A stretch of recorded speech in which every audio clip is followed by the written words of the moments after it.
यो हाइवे एउटा राम्रो अवस्थामा बन्नेवाला छ। तर त्यसको अतिरिक्त अहिले म लागि परेको विषय भनेको एउटा फास्ट ट्र्याक हाई स्पिड अन्तर्राष्ट्रिय स्तरको छुट्टै बाटो किमाथाङकादेखि विराटनगरसम्म बनाउनु पर्छ भन्ने छ। मकालु हिमाल तपाईँहरू सबैलाई थाहा छ, मेरापिक हिमाल हेर्नलाई चढ्नलाई भन्दा पनि आइरहेको छ। यसलाई मकालु हिमाल र मेरापिक यसलाई पर्यटन गन्तव्य भन्छ। पर्यटन गन्तव्यको रूपमा यसलाई विकास गर्नको निम्ति कुरा भएको छ। संयोग के भएको छ भने म चाहिँ नेपालको हाम्रो संसद सङ्घीय संसदको परराष्ट्र र पर्यटन समितिको संसदको सदस्य पनि भएको हुनाले पर्यटन सम्बन्धी काम गर्ने अधिकारीहरू जिम्मेवार निकायहरूसँग मेरो बार अन्तर्क्रिया हुन्छ। हाम्रो शिवधारालाई पनि अन्तर्राष्ट्रिय पर्यटनको डेस्टिनेसन, किनभने अहिले अध्यक्षज्यू प्रमुख प्रशासकीय अधिकारीज्यू हाम्रो मसँगै आउनुभएका हाम्रो आदरणीय मित्र पूर्व खामताई नगरपालिकाका पूर्व मेयर मुरारी खतिवडाज्यू, सुमन श्रेष्ठज्यू, हाम्रो यहाँ पार्टीका अगुवा नेता मित्रहरू, न्यानो अभिवादन व्यक्त गर्न चाहन्छु र तपाईँहरूले न्यानो स्वागत गरेर यो मेरो भ्रमणलाई विभिन्न खालका सुझावहरू राखेर गर्नुभएको स्वागतका लागि यहाँहरूलाई म धेरै धन्यवाद दिन चाहन्छु। संसदको बजेट कार्यक्रम चलिरहेको थियो। बजेट सेसन चलिरहेको बेलामा अचानक हाम्रो सम्माननीय सभामुखज्यूले 14 गतेसम्मलाई संसद चाहिँ बन्द गर्नुभयो, बिदा दिनुभयो हामीलाई। त्यो बिदा परेको बेलामा मलाई थाहा छ बेलामा हाम्रा साथीहरू, जनताहरू, मतदाताहरू, मेरो नेताहरू, अगुवाहरू सबै व्यस्त हुनुहुन्छ भन्ने थाहा हुँदाहुँदै पनि एकचोटि सम्भव भएको सबै पालिकामा पुगेर पालिकाको सदरमुकाम स्तरमा मात्रै भए पनि केही कुराहरू सुनौँ, हाम्रो आदरणीय दाजुभाइ दिदीबहिनीका कुराहरू सुनौँ, जसले गर्दाखेरि तपाईँहरूको अमूल्य मत पाएर म जो विजयी भएको छु त्यो तपाईँहरूको सरकारको विषयहरू संसदमा मैले उठाउन सकौँ। अघि हाम्रो उपाध्यक्षज्यूले भन्नुभए जस्तै तपाईँहरू सबैलाई थाहा छ हामी प्रतिपक्षमा छौँ। तर मेरो अहिले यो छोटो संसदीय अनुभवबाट के देख्छु भने प्रतिपक्षमा भए पनि सत्ता पक्षमा भए पनि जनताका सरकारका विषयहरू उठाउनलाई त्यो हामीलाई खासै अप्ठ्यारो परेको छैन। तपाईँहरू थाहा पाइराख्नु भएको छ मैले सङ्खुवासभा जिल्लाका कुराहरू र बढी यसो हेर्दा बढीमा मकालु नै पालिकाका कुराहरू पनि मैले उठाइराखेकै छु। मेरो बानी के छैन भने मैले जति गरेका कामहरू छन् मैले यो गरेँ आज त्यो गरेँ आज भनेर मैले गरेको काम भनेर प्रचार गर्ने मेरो बानी छैन। त्यो चाहिँ तपाईँहरूको हातमा, जनताको हातमा छोडिदिन्छु म। तर मेरो आफ्नो कर्तव्य चाहिँ मैले पुरा गरिरहेको छु। मैले निर्वाचनको बेलामा पनि निर्वाचन पछि पनि यही हलमा आएर यहाँहरू सबैसँग कुराकानीहरू गर्दाखेरि मकालु गाउँपालिकाका विकास निर्माणका प्राथमिकताका विषयहरू जे उल्लेख गरेको थिएँ त्यो अहिले पनि जस्ताको तस्तै छ।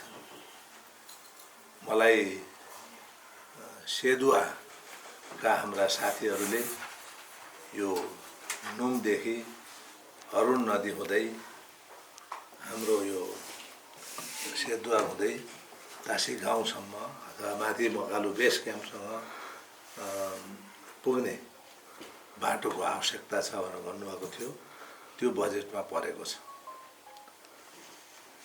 त्यस्तै हाम्रो यो चुनावी अभियानमा हामी के भनिरहेका थियौँ भनेदेखि यो किमाथाङका नाका हाम्रो यो कोशी प्रदेशको सबभन्दा ठुलो विकासको चाहिँ सम्भावना बोकेको परियोजना किमाथाङकादेखि विराटनगरसम्मको कोशी मार्गको राजमार्गको जुन एउटा हाम्रो प्रतिबद्धता थियो त्यो अझ प्रभावकारी बन्दै गइरहेको छ। यहाँको कार्यालय प्रमुखसँग मेरो नियमित संवाद भइरहेको छ। हामीले तपाईहरुले सुन्नुभएको छ कि मैले कोशी हाइवेको कुरालाई यहाँ दुई भागमा विभाजित गरिएको छ। किमाथाङका खाँदबारी अनि त्यहाँबाट खाँदबारी हाम्रो चाहिँ नि चतरा लेगुवा खाँदबारी भन्ने दुईटा खण्डमा यो कोशी राजमार्गलाई कोशी कोरिडोरलाई विभाजित गरिएको छ। हाम्रो प्राथमिकताको विषय मैले बार खास गरी यो कोशी राजमार्गलाई किमाथाङकासँग जोडिएको राजमार्गलाई प्रभावकारी बनाउनको निम्ति हामीले धरानबाट भेडेटार धनकुटा हिले हुँदै आउँदा ज्यादै अप्ठ्यारो पहिला त्यही बाटो हामी हिँड्थ्यौँ। अहिले मोटरमा चढ्न पनि हामीलाई गाह्रो हुन्छ। त्यसैले हामी के खोजिरहेका छौँ भने वास्तवमा तपाईलाई नआँटी भन्नु भने म झन्डै 20-25 वर्ष भयो त्यसमा लागेको। सांसद भएर भनेको होइन, लागेको होइन कि अगाडिदेखि नै म के चाहन्थेँ भने म सानो हुँदा बाल्यकालमै म त्यो बाटो लेगुवाबाट पैदल यात्रा गरेको थिएँ। म धरान लेगुवाबाट चतरा हुँदै धरान हुँदै विराटनगरसम्म गएको भएको हुनाले मलाई मेरो अहिलेको विकसित सोचमा त्यो बाटोले हाम्रो यो कोशी हाइवेको गुणस्तर वृद्धि गर्छ भन्ने मलाई लागिरहेको थियो। त्यति बेलादेखिकै सोच थियो र यसलाई अगाडि बढाउन म लागि परेको छु। अहिले पनि अलि 3-4 वर्ष म अमेरिकाको राजदूत हुँदै मैले ठुलो बजेट हाम्रो एकजना मेरो साथी मन्त्री हुनुहुन्थ्यो, उहाँको सहयोगमा बजेट राखिएको थियो। पछि फेरि बजेट आउने बेलामा बजेट भाषण गर्ने एक दिन काटियो त्यो बजेट र थोरै 16-17 करोड मात्रै भयो। भनेको म सांसद भएपछि होइन, सांसद हुनुभन्दा अगाडिदेखि नै खास गरी हाम्रो यहाँको मकालुको अहिले अध्यक्ष हुनुहुन्छ होइन, चिचिलाको अध्यक्ष, सिलिजुङको अध्यक्षहरू धेरै मसँग नजिक भएर काम गर्नुभएको छ। पहिलाको भनेको होइन, अहिलेको पनि। र उहाँहरूले धेरै राम्रो कुराहरू ल्याउनु भएको छ र त्यसलाई मैले राम्रोसँग उठाएको छु। यद्यपि म निर्वाचित भएको पार्टी र उहाँहरूले प्रतिनिधित्व गर्ने पार्टी चाहिँ फरक छ। फरक भए पनि हामी जिल्लाको विकास निर्माणको कुरामा कुनै पार्टीहरूको बिचमा पनि विभेद नगरिकन सबैको राम्रा कुराहरूलाई लिएर मैले नेकपा एमालेको मात्र सांसद नभएर सम्पूर्ण जिल्लावासीको सांसदको रूपमा काम गर्ने मेरो चुनाव अगाडि पनि प्रतिबद्धता थियो, अहिले पनि त्यही छ। र यो बाटोको मुद्दालाई मैले अहिले एकदमै स्ट्रङली उठाइरहेको छु। यसमा दुईटा विशेष गरी अहिले चतराको लेगुवाको कोरिडोरको जुन ट्र्याक खोल्ने बित्तिकै बाटोको हाम्रो दूरी घट्छ। त्यहाँ मैले धेरै अध्ययन गरेँ। एकजना हाम्रो सङ्खुवासभा जिल्लावासी नै त्यसको चाहिँ त्यहाँ हाकिम हुनुहुन्छ, उहाँसँग धेरै परामर्श गरेपछि मलाई के लाग्यो भने त्यहाँ चाहिँ एउटा पुल बनाउने कुरामा विवाद भएर रोकिएको रहेछ। विवाद पनि त्यस्तो ठुलो खालको विवाद त होइन, जनताको विवाद त, तर त्यहाँ चाहिँ नि कोशी हाइड्याम बनेपछि अहिले बनाएको पुल चाहिँ धेरै माथि सार्नुपर्ने हुन्छ, अहिले धेरै खर्च किन गर्ने भन्ने कुरा रहेछ। त्यो विषयमा मैले माथि धेरै छलफल गरेँ, मन्त्रीज्यूहरूसँग छलफल गरेँ। कोशी हाइड्याम अहिले बनेकै छैन, पछि कोशी हाइड्याम बन्छ भनेर अहिले नै पुल नबनाइ बस्नु त भएन। पछि कोही कोशी हाइड्याम बन्यो भने जसले हाइड्याम बनाउँछ त्यसले पुल पनि माथि सार्ला। अहिले बनाउने भन्ने कुरामा एउटा सहमति भएको छ र अहिलेको बजेटले चाहिँ सम्भवतः हामी यो वर्ष ट्र्याक खोलेपछि कोशी हाइवेको दूरी चाहिँ घट्छ। त्यहाँ पुल बनाउन केही समय लाग्छ, तर म के लागिरहेको थिएँ, तम्मरमा एउटा पुल बन्नुपर्छ। अहिलेसम्मको ठुलो अब्स्ट्याकल यो रोडमा त्यही छ र त्यो पुल चाहिँ कुनै किसिमले भेली ब्रिज टाइपको बनाएर अलिकति फास्ट ट्र्याकमा गर्न सकिन्छ कि अहिले, अनि स्थायी खालको पुल पछि बनाउने भनेर पनि लागिरहेको कुराहरू यहाँलाई जाहेर गर्छु। र किमाथाङकामा भन्सार राख्ने र अध्यागमन कार्यालय राख्ने कुरा उठाएको तपाईँहरूले सुन्नुभएकै छ। मैले आवाज उठाएपछि मन्त्रीज्यूहरूले बोलाएर यो विषयमा चाहिँ कसरी अगाडि बढ्ने भन्ने मेरो सुझाव माग्नुभएको छ र र म के भन्न चाहन्छु भने म चुनावको अगाडि तपाईँहरूमध्ये धेरै साथीहरूलाई मैले भनेको छु म चाहिँ यो लासादेखि उताको चाहिँ यो ठ्याक्कै हाम्रो यो हिमाल पारीको बाटो हिँड्दै थिएँ। यहाँदेखि धेरै पश्चिमसम्म यो बाटो हिँडिरहेको थिएँ र त्यहाँको विकास निर्माणको कार्यक्रमहरू हेर्दाखेरि तपाईँहरू धेरैले पश्चिमको ताक्लाकोट भन्ने सुन्नुभएको छ। हामी नेपालीहरू ताक्लाकोट भन्छौँ, चिनियाहरूको अर्कै नाम छ। त्यो नाकामा हेर्दाखेरि त्यहाँ हाम्रो चाहिँ कस्टम बोर्डर एउटा अन्डरस्ट्यान्डिङ भयो भने धेरै नेपालीहरू, म गएको बेलामा 800 नेपालीहरू काम गर्थे चिनमा र उहाँहरूको तलब चाहिँ यो अरबमा काम गर्ने अरूतिरको भन्दा ज्यादै राम्रो। नेपालीहरू सामान्य श्रमिकहरूले पनि 2 लाख महिनाको कमाउने स्थिति थियो। यो सम्भावना पनि यो धेरै मैले रेकर्डमा भन्नु त हुँदैन यो कुरा, तर म के भन्छु भनेदेखि यो नाकामा इमिग्रेसन र बोर्डरको व्यवस्था भयो भने हाम्रो धेरै नेपालीहरू अरब जानु, मलेसिया जानु, कोरिया जानुभन्दा यहीँ काम गर्ने सम्भावनाहरू पनि बढ्ने रहेछ भन्ने मलाई लागेको छ। त्यसो भएको हुनाले पनि म यो बोर्डर र अध्यागमन कार्यालय राख्ने कुरामा चाहिँ बढी लागि परेको छु र यो रोडलाई कोसी अहिले ट्र्याक तपाईँहरूले सबैलाई थाहा छ, किमाथाङ्गासम्म ट्र्याक खुलिसकेको छ र यसमा 11वटा पुल बन्न बाँकी छ र 2टा पुलको स्रोत सुनिश्चित भएको थियो। लगभग 11वटै पुल मलाई यहाँको हाकिम साहबले धेरै सम्झाउनु भयो कि अलिकति यस बारेमा संसदमा बोलिदिनु पऱ्यो र तपाईँहरूले सुन्नु पनि भयो होला। अहिले त्यो 11वटै पुलको स्रोत सुनिश्चित हुनुपर्छ र त्यो यो 11वटा पुल नभइकन कोशी हाइवे चाहिँ सफल हुँदैन, यो राष्ट्रिय गौरवको परियोजना हो भनेपछि उहाँहरू सकारात्मक हुनुभएको छ। त्यसो भएको हुनाले यो हाइवे एउटा राम्रो अवस्थामा बन्नेवाला छ, तर त्यसको अतिरिक्त अहिले म लागि परेको विषय भनेको एउटा फास्ट ट्र्याक हाई स्पिड अन्तर्राष्ट्रिय स्तरको छुट्टै बाटो किमाथाङ्गादेखि विराटनगरसम्म बनाउनु पर्छ भन्ने छ। अहिले हाम्रो केपी ओली प्रधानमन्त्री भएको बेलामा सी जिनपिङ चिनको राष्ट्रपति र केपी ओलीको बिचमा एउटा सम्झौता भएको छ, किमाथाङ्गा खाँदबारी सडक भन्ने। यो अहिले बनेको सडक होइन नि, त्यो अर्कै सडक, त्यसको बारेमा त्यो छुट्टै सडक र त्यो चाहिँ अन्तर्राष्ट्रिय स्तरको हुनुपर्छ। यी डाँडा काँडा भिर पहरा होइन, सुरुङ बनाएर ठुल्ठुला ठाउँमा ठुल्ठुला पुलहरू राखेर जस्तो मेरो चिनियाहरूसँग कुरा हुँदाखेरि तपाईँहरू कहाँ चाहिँ यस्तो बाटो हुने, हाम्रोमा चाहिँ तपाईँहरूले बनाएको बाटो पनि सानोतिनो हुने भन्दा उहाँहरू सकारात्मक बन्नुभएको छ र त्यो एउटा सम्भावना छ। यसलाई मैले हाम्रो यो क्षेत्रको विकासको ठुलो द्वार ढोका खोल्ने स्थिति हुन्छ भन्ने मलाई लागेको छ र यो भइसकेपछि यो कोशी यो high speed fast track road बन्यो भने के हुन्छ भने नुनको मान्छे त्यहाँ एउटा अब यति कति किलोमिटर छ तल झर्ने त्यति बाटो मात्रै बनाउँदा भयो, खाँदबारीकोले त्यति मात्रै बनाउँदा भयो होइन, उता तल दिङलाबाट चैनपुरबाट अलिकति बाटो बनाउँदा भयो, सेतुवाबाट तल झर्दा मात्रै अन्तर्राष्ट्रिय स्तरको बाटोमा पुग्ने भयो। एउटा यो यसलाई मैले बढी नै समय दिएर तपाईँहरूलाई व्याख्या गरेँ। अर्को चाहिँ नि हाम्रो मेरो धेरै लामो समयदेखिको एजेन्डामा रहेको भनेको मकालु हिमाल। तपाईँहरू सबैलाई थाहा छ कि म यो सानै हुँदाखेरि मकालुसम्म आइपुगेको थिएँ र यहाँ चाहिँ टुरिस्टहरूको सङ्ख्या हामी सानो हुँदा कतै धेरै टुरिस्टहरू आउँथे मकालु हिमाल चढ्नलाई, त्यो करिब बन्द भएको छ। अहिले केही आउन थालेको छ, त्यो पनि मेरा पिक हिमाल हेर्नलाई चढ्नलाई भन्दा पनि आइरहेको छ। यसलाई मकालु हिमाल र मेरा पिकको चाहिँ नि यसलाई पर्यटन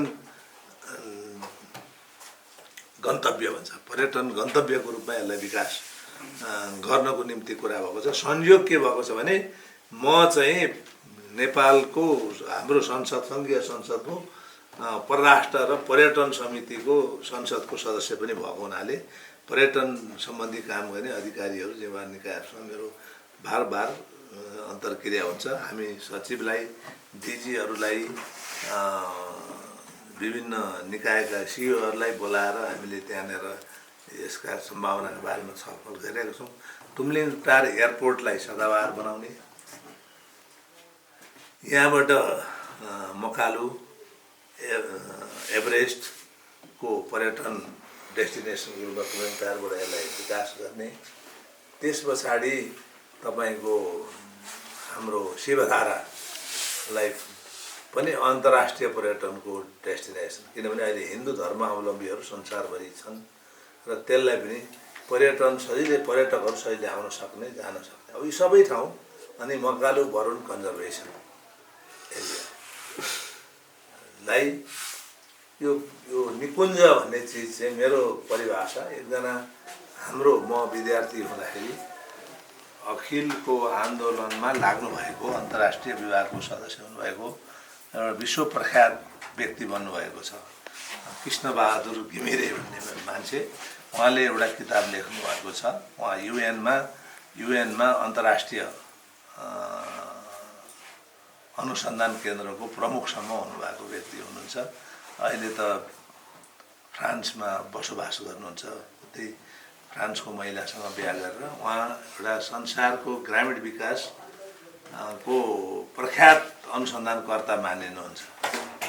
हामीसँग काम गरेको साथी हो र हामीले के भन्ने गरेका छौँ भनेदेखि उहाँको भनाइ चाहिँ के छ भने उहाँले एउटा किताब लेख्नुभएको छ। त्यो संसार प्रसिद्ध किताब हो, politics of poverty and land hunger in Nepal भन्ने। उहाँको भनाइ चाहिँ के छ भनेदेखि यो निकुञ्जहरू वन संरक्षणहरू गर्ने जनताले, अनि त्यसबाट चाहिँ जनतालाई चाहिँ केही पनि नआउने भने यो संरक्षण गर्नुको अर्थ छैन भनेर भन्नुभएको थियो उहाँले।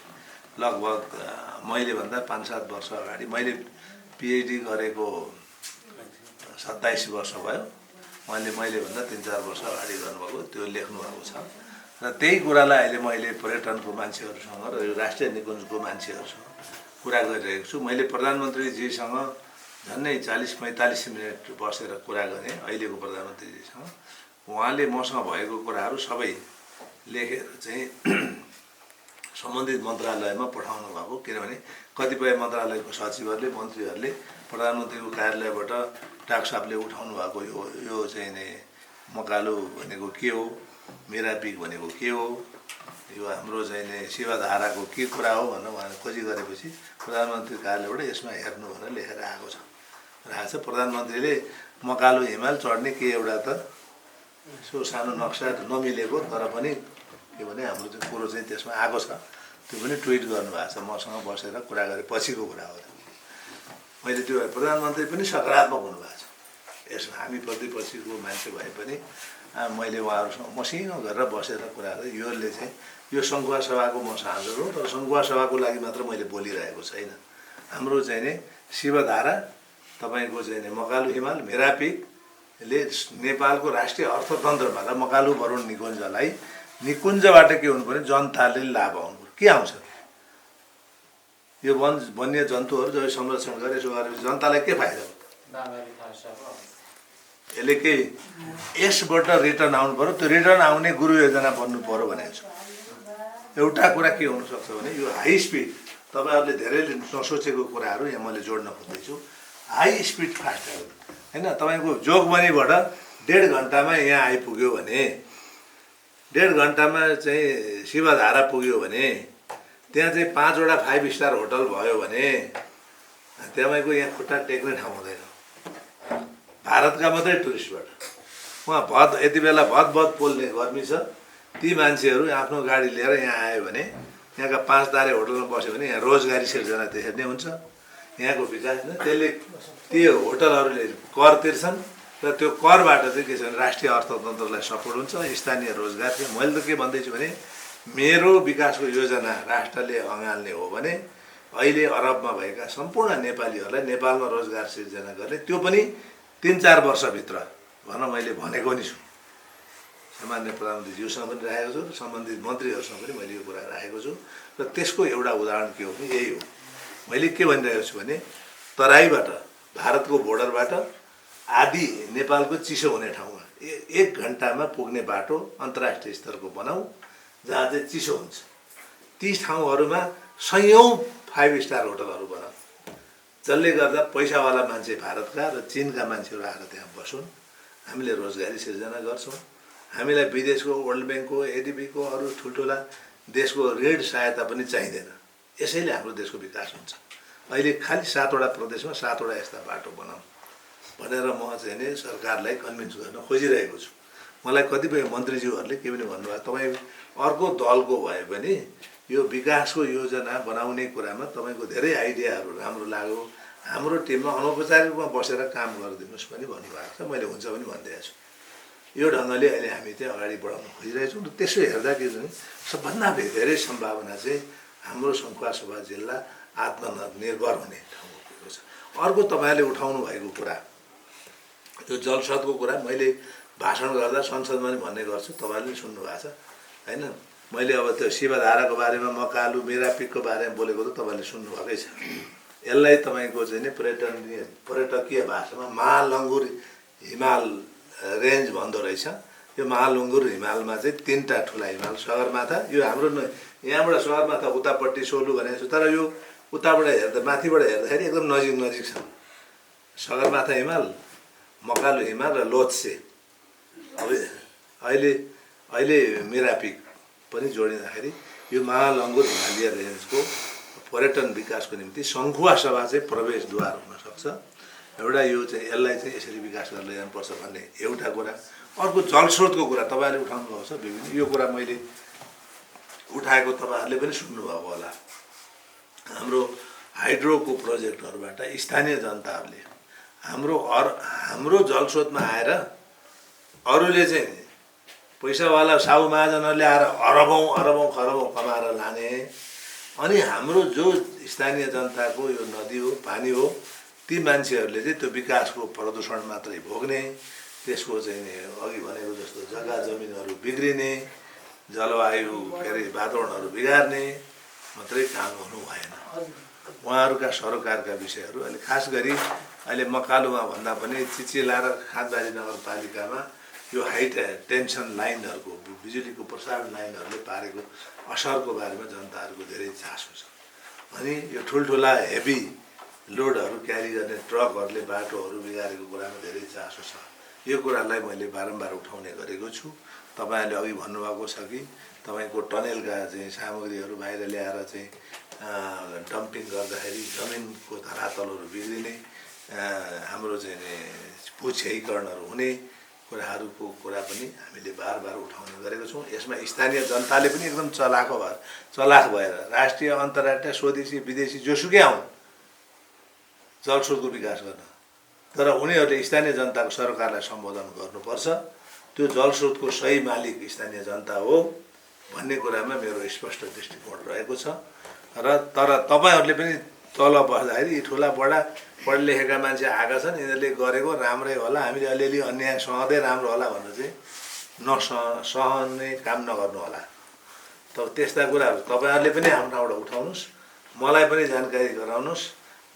देन एन्ड देयर परेकै बेलामा म तपाईँहरूको चाहिँ संसदमा यी कुराहरूलाई दरोसँग उठाउँछु। सम्बन्धित मन्त्री उठाउने मात्र होइन, सम्बन्धित मन्त्रालयसँग, सम्बन्धित अधिकारीहरूसँग बसेर तपाईँहरूको प्रतिनिधिको रूपमा म आवाज उठाउनेछु भनेर तपाईँहरूसँग चाहिँ नै म प्रतिबद्धता पनि जाहेर गर्न चाहन्छु।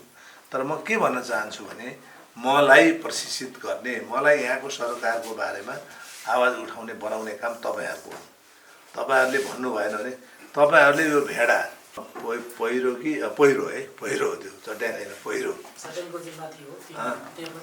अनि त्यो आवाज उठाउने भन्यो संसदमा बोल्यो, उहाँहरूले मलाई बोलाएर सोध्नुभयो, मैले कुरा गरेँ उहाँहरूलाई राहत। त्यो नभनेको भए त त्यसले त्यो स्थान पाउने थिएन होइन। अहिले पनि तपाईँको यस्ता कुराहरू, धेरै कुराहरू उठाएको ठाउँबाट हामीले लाभहरू लिइरहेका छौँ। अरू पनि यस्ता थुप्रै उदाहरणहरू छन्। अहिले हामीलाई सायद सिलिचुङमा साथीहरूले धेरैचोटि फोन गरेर भन्नुभयो, हामी गयौँ हेऱ्यौँ। मैले उहाँ विपद प्राधिकरणको भूगर्भविदको टोली लिएर गएर उहाँ कुरा गरियो, हेरियो, ठाउँहरू हेरियो, विद्यालय सार्ने, हिजो यहाँ कुरा गरेर हाम्रो प्रदेशको अर्थमन्त्रीसँग कुरा गरेर त्यहाँ चाहिँ अस्थायी बसोबास गर्ने, अहिले चाहिँ स्कुल विद्यालय बनाउनको लागि चाहिँ भन्नुभयो अनि गर्यो। तलबाट पनि तपाईँहरूले पनि मलाई तपाईँहरूले माया गरे पनि, भोट दिएर जिताए पनि त्यसले पुगेको छैन। तपाईँहरूले चाहिँ दबाब समूहको रूपमा काम गरिराख्नुपर्छ।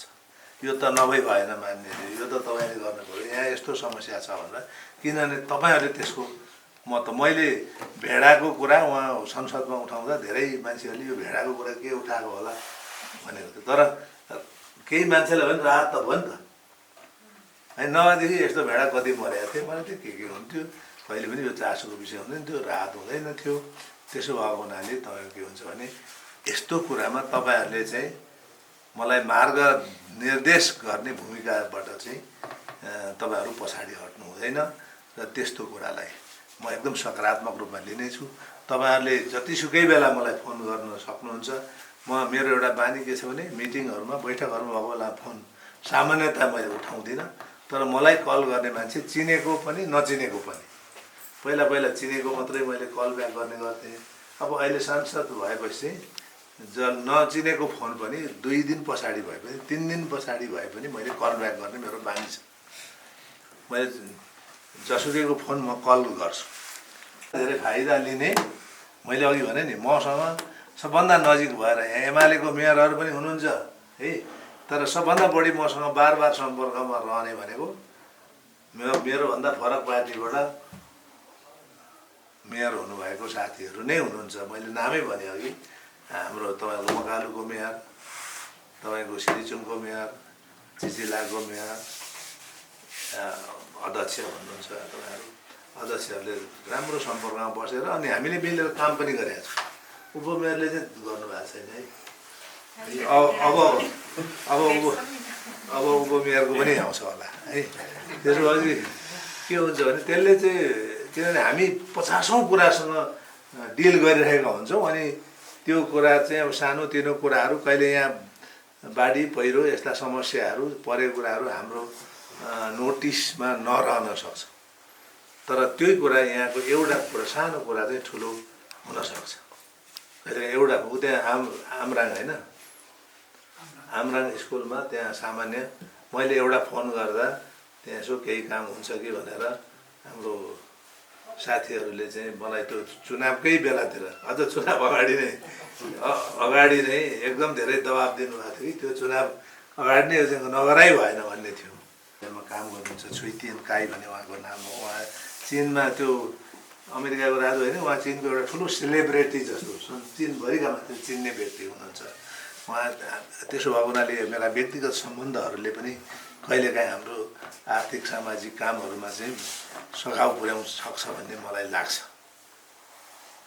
अब रह्यो अर्को कुरा, म हाम्रो यहाँ उपाध्यक्षज्यूलाई के भन्न चाहन्छु भने हाम्रो यो पुँजीगत खर्च गत वर्ष कति प्रतिशत भएछ कार्यकारीले भन्नुभयो?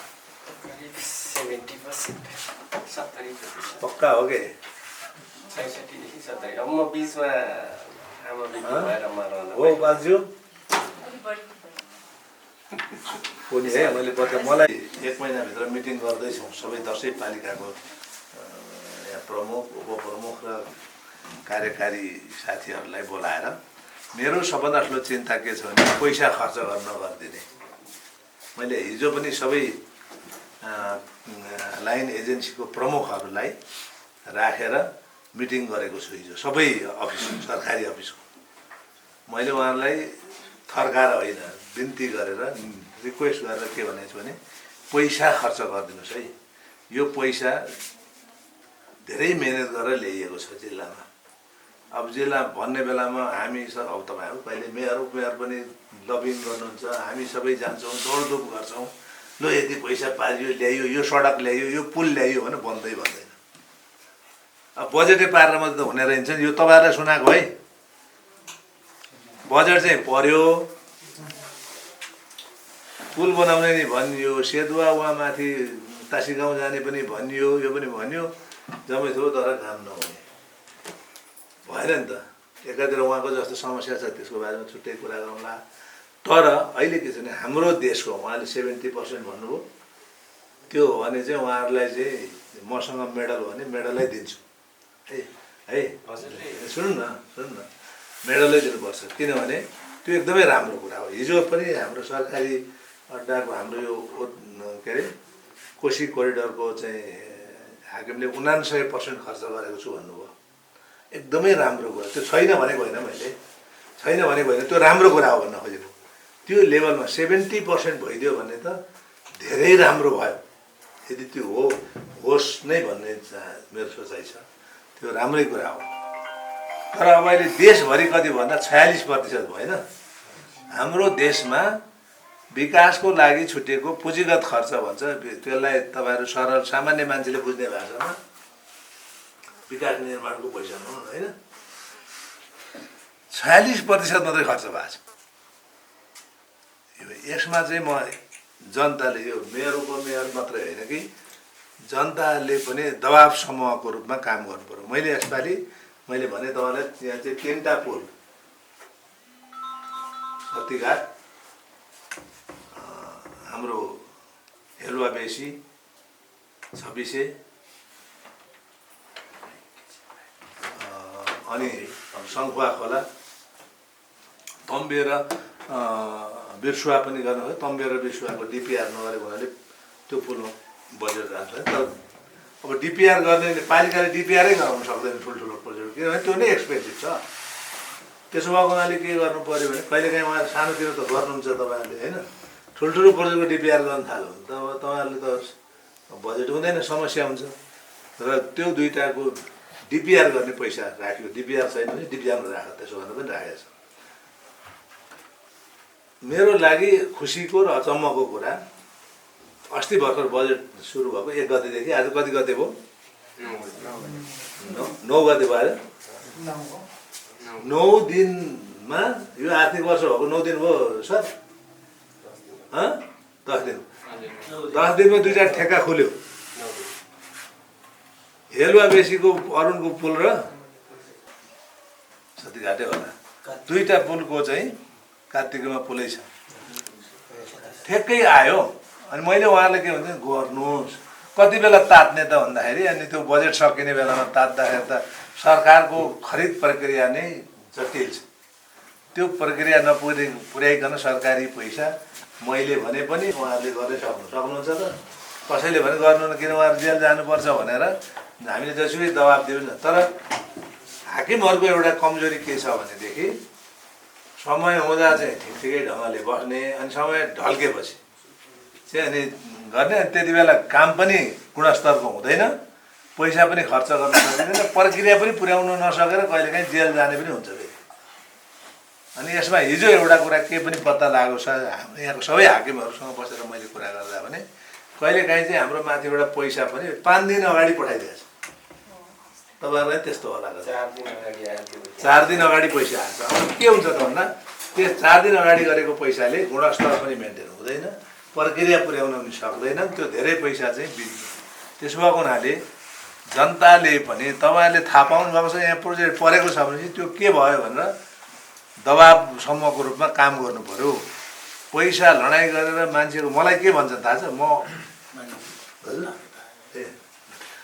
मलाई के भन्छ अर्जुन कार्की हिजो सांसद हुनुभन्दा अगाडि दिनेमा थियो, अहिले माग्ने भएको छ भनेर भन्छ है। तपाईँहरूले दिएको जागिर चाहिँ मेरो माग्ने भएको छ। यसरी हामीले अनि तर मैले मागेको भए पनि त्यो मेरो गोजीमा त आउँदैन, त्यो त उहाँको गोजीमा आउँछ। यहाँ हाम्रो चाहिँ विभिन्न खालको सरकारीहरूको गोजीमा आउँछ होइन, पैसा त त्यहाँ आउँछ, गोजीमा आउँछ भनेको व्यक्तिगत गोजीमा होइन। उहाँको दुईटा ठुल्ठुलो सेफ दिएको थियो उहाँको, दराजहरू ठुल्ठुलो थियो उहाँको। मैले के भने पैसा भन्न रमाइलो भाषा प्रयोग गरेको, तर पैसा कहाँ आउँछ भन्दाखेरि जहाँबाट आएको पैसा पनि सरकारी कुनै गाउँपालिकामा आउँछ, कुनै प्रदेशका यहाँ लाइन एजेन्सीका अफिसमा आउँछ, कुनै सङ्घका लाइन एजेन्सीमा आउँछ। तपाईँहरूले थाहा पाएपछि त्यो पैसा खर्च गर, छिटो खर्च गर्न थाल। अहिले समय हुँदै थाल, समय बित्नुभन्दा अगाडि नै गर भनेर दबाबमा खोइ त्यो भनेको थियो, सांसदले नि भनेको थियो, पत्रिकामा नि आएको थियो, उता नि आएको थियो, खोइ कहाँ भयो भनेर तपाईँहरूले पनि खोजी गर्नु पर्यो। यो त मैले अस्ति संसदमा बोल्दा अर्थमन्त्रीलाई पनि भनेको छु कि तपाईँको पुँजीगत खर्च बढाउने रणनीति ल्याउनुहोस्। अहिले मैले त्यो हिजो सरकारी हाकिमहरूलाई भनेको कुरा म यहाँ दोहोऱ्याएर जान्न, तपाईँहरूले धेरैले नबुझ्ने, म आफू स्ट्रक्चरल इन्जिनियरिङ पढेको विद्यार्थी पनि भएको हुनाले मैले उहाँहरूलाई के भन्छ, तपाईँहरू क्रिटिकल पाथ भन्ने हुन्छ, एउटा योजना हुन्छ, यो हुन्छ यति गते यो हप्तामा यो महिनामा यति मान्छे लाउने, यति काम गर्ने र यति महिनामा सक्ने, त्यो आजै बनाउनुहोस्। त्यो मङ्सिर पुसतिर बनाउन थाल्नुहुन्छ, काम गर्न थाल्नुहुन्छ, अनि वैशाख जेठ लाग्छ, त्यसपछि बर्खा लाग्छ, अनि यताउति गरौँ लतर पतर काम पनि क्वालिटी हुँदैन। अहिले नै गर्नुहोस् योजनाबद्ध। यो हप्ता के गर्ने, म छक्क परेँ कि यो पुल आज 9 दिन भयो, 3-4 दिन अगाडि नै भइसक्यो, एकै गते निकाल्नु भएछ क्या त्यसको टेन्डर। त्यो स्पिडमा काम गर्नु पऱ्यो। अब म तपाईँहरूलाई नि भन्छु, तपाईँहरूले गर्ने कामले आजै निकाल्नुहोस् न। त्यत्रो माथिको अफिसले पुलको ठेक्का निकालिसक्यो, मलाई लाग्छ 2-3 गते नै निकालिसकेर जस्तो छ है। मैले अहिले सबै सरकारी अधिकारीहरूलाई मैले गर्ने अनुरोध के हो भने खर्च गरिदिनुहोस् र त्यो खर्च छिटो गरिदिनुहोस्, टाइममा गर्नुहोस्। मैले यो निवेदन गर्दैछु। अस्ति नै पनि हाम्रो यो पालिकाको मेयर उपमेयर तपाईँ पनि हुनुहुन्थ्यो त्यो मिटिङमा, खासबारीमा हुने मिटिङमा तपाईँ हुन्थेन। सबैलाई हेरेर हामी वर्षमा 2 पल्ट जस्तो गर्ने गरेछ। यसको चाहिँ अब 1 महिनाभित्र हुन्छ।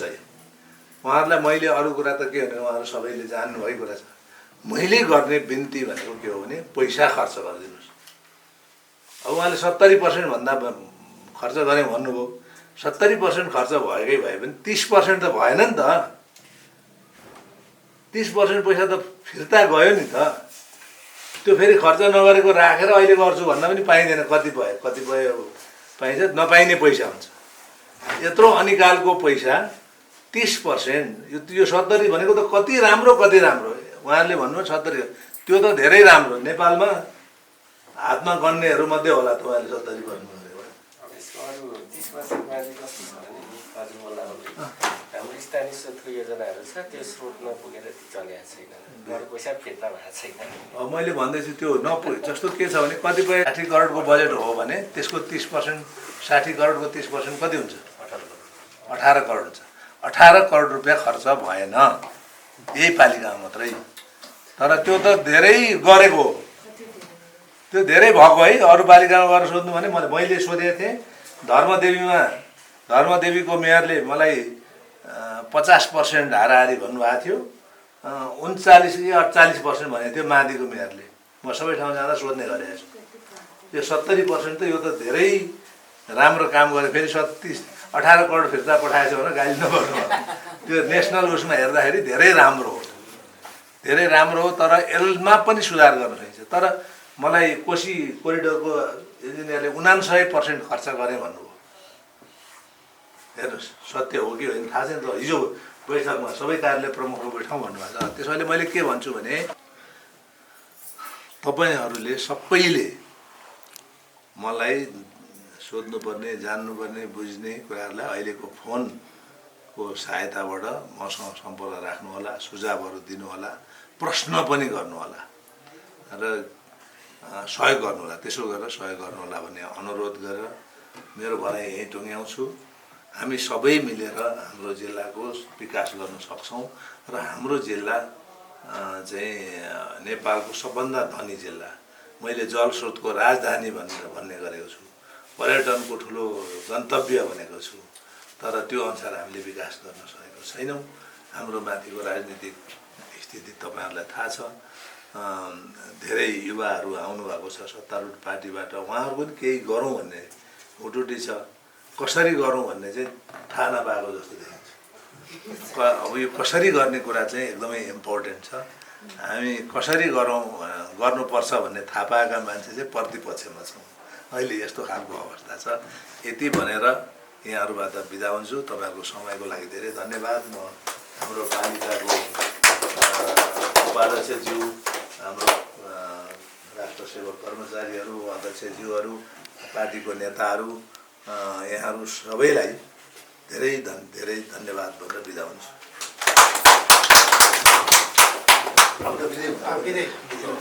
यहाँ चाहिँ तपाईँहरूको पालिकाभित्र एउटा ठुलो अन्तर्राष्ट्रिय स्तरको कलेज बन्नुपर्छ भन्ने पनि सोचाइ छ है मेरो। अहिले सोचाइ मात्रै हो।